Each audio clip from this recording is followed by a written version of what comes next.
We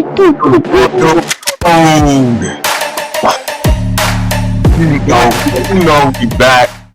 Already know we back with another sports recap. Gotta show you what's been going down in the league. It's been a crazy one. I think we've seen the greatest playoffs we've ever seen, Pops. So let's talk about it. First, let's talk about game one with the Spurs. 41 points, 24 boards.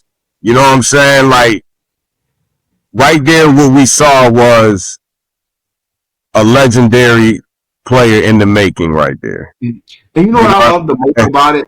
Is that he really played like a big, like, yeah, he had a great, like, long distance three to tie the game, but for the most of the game, I felt like he was right there in the paint. He was taking advantages of the mismatch. He really looked like if, like, one of those regular people was just like, if I was 7 foot, I would be doing this. He looked like one of those people. Like, I would be jumping and dunking it anytime I want. Like, so that's refreshing to see. But, like, in terms of the numbers, it's just wild. Like, to grab 20 boards in your first Western Conference playoff game is crazy in itself. To just like show your dominance in terms of being a big man, but then to top it off with a 40 ball in double OT, then you get the win on the road. Yeah, that's legendary. That's definitely going to be one of those games we look down in like 20, 30 years from now, like, wow, like we've got to witness that. And it's crazy because it's in the playoffs, and in the playoffs you really have to bring out a different type of beats. So to see him do that in the playoffs, it just shows what's more to come. Now we go into game two, which I kind of knew because OKC has been here before. So I knew once they got back, they were going to really look at tape and see the mismatches and try to take advantage. And we got to see that, you know what I mean? And Shea knew, of course, he had to step up, but you got to see Hartenstein step up. You got to see everybody kind of play their role and play their part. So, I knew OKC was going to get a win. I didn't necessarily think that they were going to lose at home, but the way the Spurs have been playing, that momentum, you didn't know what was going to happen. So to kind of see them get that win at home, it gives them that bowl of confidence when they do go back to San Antonio, because now what is proven that they can be beat, which we've seen them get beat on the road. We've seen them get beat in the playoffs, but their momentum has been so strong, man. Like it's crazy. So to actually see OKC pull it off, and now they're going to go back to San Antonio. So it's really going to be, I think it's going to be a real good series with this. I hope they get D Fox back for game 3. I think that was a real big miss for them in game 2 on why they was just like not able to really push that run or really get that lead back or get things under control. Because as good as Stephon Castle is,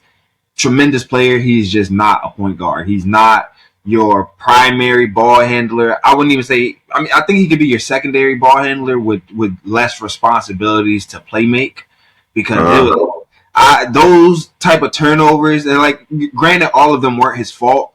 Some of them were just miscommunication, but like they start to pile up, and in the playoffs they become very glaring. Like, you look up, and then all of a sudden you averaging 10 turnovers in the Western Conference Finals after 2 games. And regardless of your position, regardless of your position, that's going to be a negative spotlight on you. Is going to, especially with a team like OKC, they're going to really try to take advantage of them not having a primary point guard, because it's looking like Dylan Harper is going to at least miss a game or 2 with the hamstring now. Yeah. And you can tell, like I always say this, you can tell like a player like De'Aaron Fox, and then you look at a player like Castle, who still is very fresh in the NBA, and you can see the mistakes, the costly mistakes. That's when the maturity level comes in. And somebody like De'Aaron Fox, who's been here for a very long time, he knows how to pace himself, and and so having him back will definitely be a positive. It's going to be tough without him and Dylan Harper. And like you said, OKC will take advantage of that. So we'll see. It's going to be good, man. I think overall it's going to be a good finals. But let's go on to the other side. Let's go to the Knicks, man. Because the Knicks are playing some special basketball right now. Like, really, really playing some special basketball. So, We go have ahead. the privilege, the joy to see this live. I was at MSG outside during Game 1, so just to be Okay. around, to be around the crowd. You know, when they flash outside, they see everybody, going crazy Yeah. outside. It was everything that you could have expected in terms of just that feeling of amongst the crowd, amongst the fans, that Yeah. this could really be our year. So when we were down, you hear the murmurs around the crowd, like, we could come back. It's this much Yeah. lead. It's It's 15. dope like It's that. 17. It's 20. We can do it. We can do it. And then it really started looking like real grim. Like, I was like, oh no, I don't know. Maybe we can lose Game 1. We'll be fine for the rest of them. And then Brunson just started picking it up. Cat getting some boards, like just getting some stops back to back to back, and then just hearing the whole like city erupt. I swear it felt like you could hear Manhattan just screaming every single play. It was amazing. So I felt like just like that showing for them. Obviously, it's the Knicks, so them having bad and slow starts and having those comeback victories is a testament to their team and who they are as a team. But I think once they find their rhythm, how they did in Game 2, and really come out just hitting teams in the mouth when you see that when they're gassed, when they don't have the legs, when their bigs are down, we're attacking the hole. I think when we start to take advantage of those things like good basketball teams do, we really look like the best team left in the playoffs. So now, what do you think is going to happen once they go back to Cleveland? Because Cleveland, what I could say about them, they were in this playoffs. To me, they were the real sleeper team. You know what I mean? Yeah. Like it just seemed like they started slow, stayed slow, but somehow they still pulled through. Going back to Cleveland down 2 is very tough. But what are your predictions on that? Honestly, like I've been saying this since they went to Game 7 against Detroit, that this is kind of sitting in our favor, where we getting more minutes put on Donovan Mitchell, more minutes put on James Harden. So they extended into these long-winded games. We even got to go into an OT game. So I could, see us, having a very close game with Cleveland. And I think if we have that chance to either, take it to OT or come out with the win, I think we really need to try for that in Game 3. That way to just like take out that any momentum that they can get, because we've seen Cleveland do it. We've seen them go down 2 games and then fight right back up and end up winning the series. Yeah. So it's not impossible for them to do it. And they have I want to say they have the second best home record in the playoffs right now, after OKC only losing 1 game. Because they only lost that 1 game against the Pistons, and they've been a very, very good team, like you said, a sleeper team throughout these playoffs, because nobody had them in the Eastern Conference Finals, either going into the playoffs or at any point, in that first round. So it's crazy to see that how far they, came as a team. Yeah. Yeah, that's true. That is true. So, we'll see. It's definitely going to be good. Now, let me ask you this, because my coworker said this. Regardless of who makes it in the Eastern Conference, one of the teams from, either San Antonio or OKC is going to win the finals. How do you feel about that?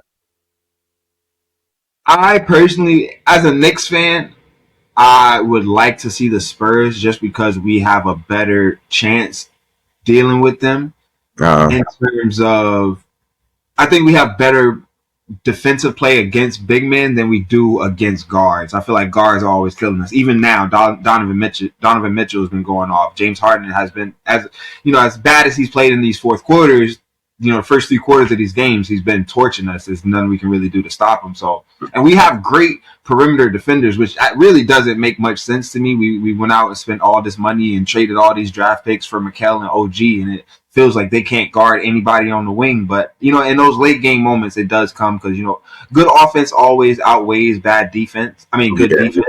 And I think we would have a better, matchup against the Spurs, just like because of our bigs. I think Shea would kind of end up ripping us apart in terms of, just getting the matchups that he wants, getting the, get into the spots that he wants, and then, on top of that, dealing with everybody else on OKC. I just think it'll be a better time with the Spurs for the Knicks. But as a basketball fan, I think it's going to be OKC versus the Knicks. I think OKC's maturity and their experience is going to lead them a little bit more.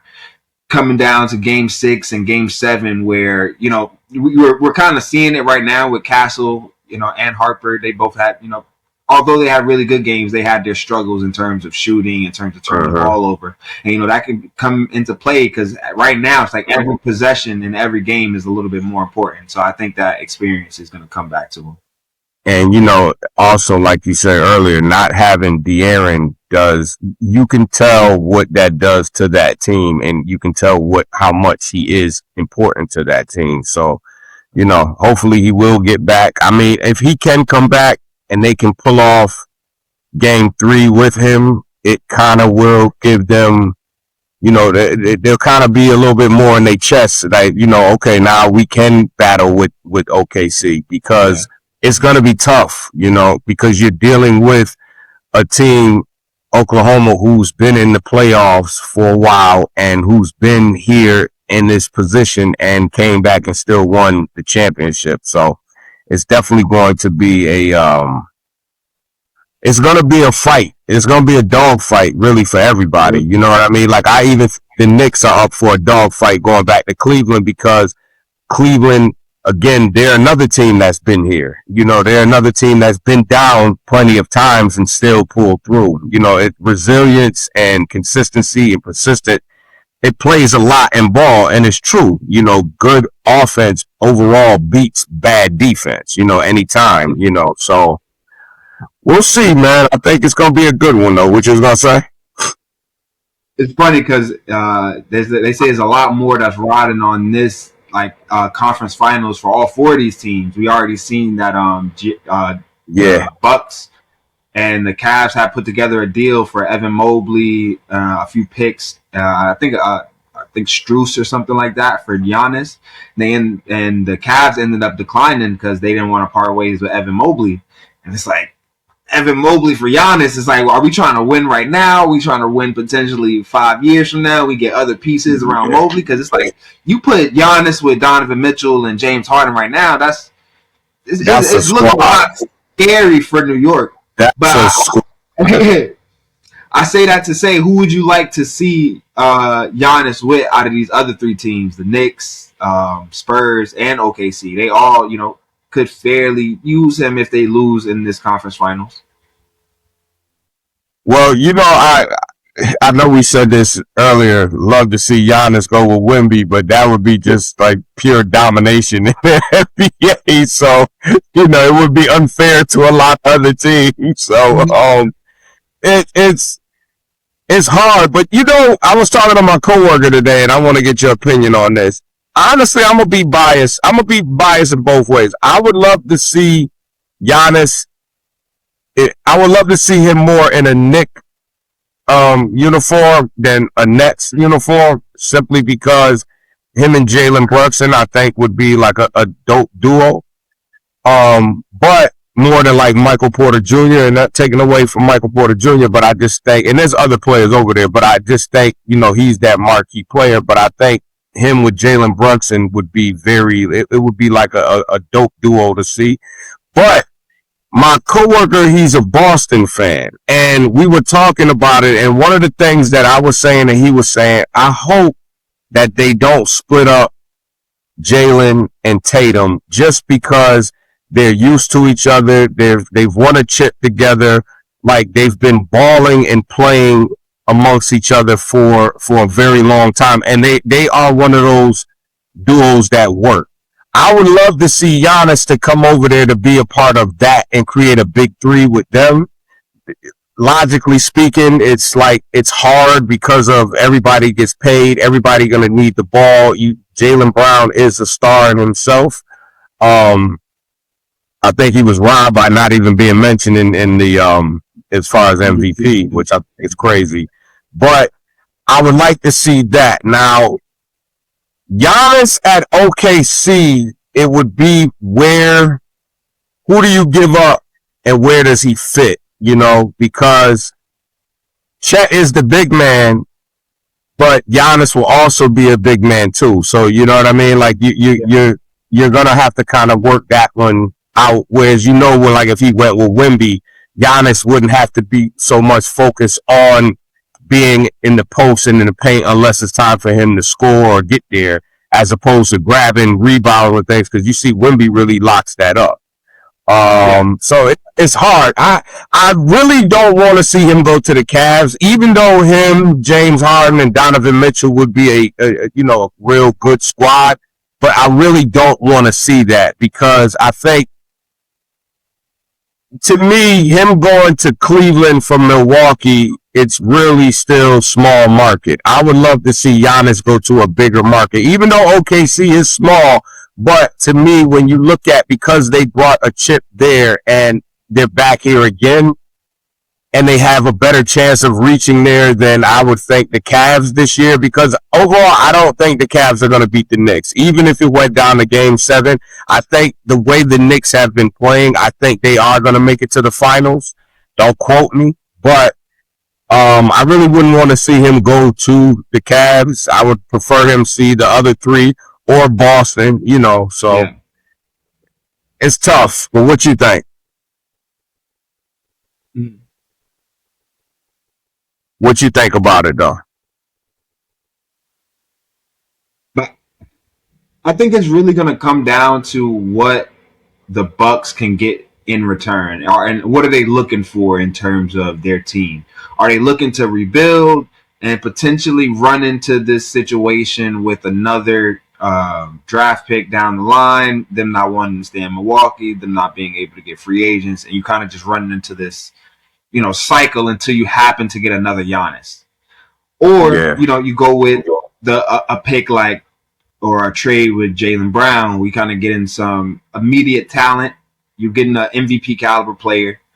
You potentially get in some free agent attraction with some players that maybe want to play with Jaylen Brown, or maybe want to be a part of a team that he is leading. Because I honestly think him and Tatum's time is done. I'm glad that we got to see a championship out of it. We've also seen more empty playoff runs than championships out of those two. Yeah. So on one hand you could say that it works. On another hand, you could say that it doesn't work as well as maybe Tatum and someone else, or Brown and someone else. Yeah. Because I think although they do have kind of like offsetting games. If Tatum isn't on, you can always look for Brown. If Brown isn't on, you can always look for Tatum. But you do have those occasional nights where both of them is off. They can't really create the ball for each other. I've never really seen a Jaylen Brown, Jason Tatum pick and roll, or a pick and pop, to where it's just unstoppable. How when we seen Fox and Wemby run it, you see like, all right, that's a duo that you can't do it. Yeah. Once they figure out that rhythm, or they figure out a defense or a defensive scheme, is nothing y'all can do to stop besides hope they miss. Yeah. But with Brown and Tatum, they kind of play a little bit of like more ISO ball. You get yours, I get mine, and then meet somewhere in the middle. And that doesn't really always work after years and years of teams getting accustomed to that. But regardless of who Boston ends up getting for Jaylen Brown, I think I would like to see Giannis, like you said, in a big market, in a team that and a front office that is going to put more talent around him, that is going to do something beneficial for his career, and like in terms of putting a championship team around him. Because the Bucks did that for 2 to 3 years, and then they kind of dismantled the team. And it's like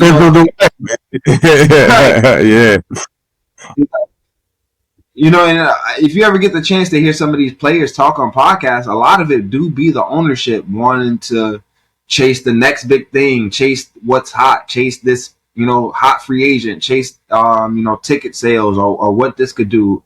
And, end up, sacrificing a really good team, sacrificing a future championship, sacrificing draft picks that could, be a Giannis, that could be a LeBron, that could be a Steph Curry, all because you're trying to get a 2017 Paul George.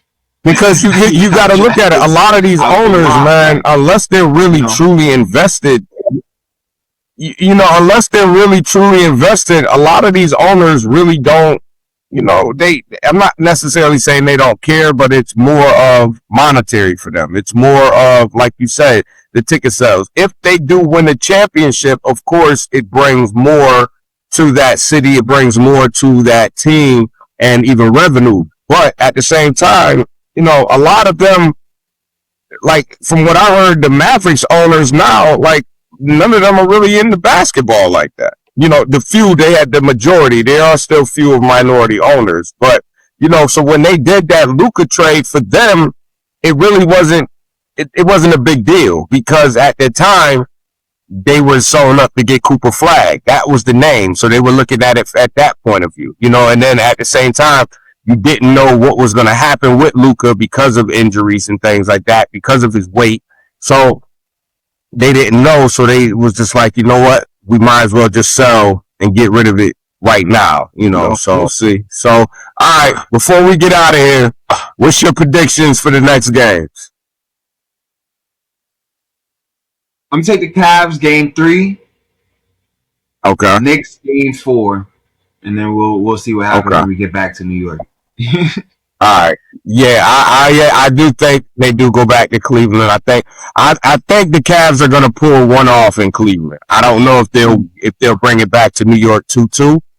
But all right, Spurs and OKC, what's your prediction?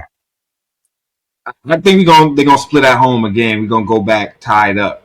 I mean, it's gonna go 2-2 once we get back to OKC. Cause I could see, you know, De'Aaron Fox coming back, getting them a game, and then, you know, Shea just being Shea, being the MVP he is. You know what I can say? I think this game, like I said, is battle tested. I think depending on how the Spurs, the injury list is, I do think if, you know, people can come back and they're healthy, we might see a game 7 out of this.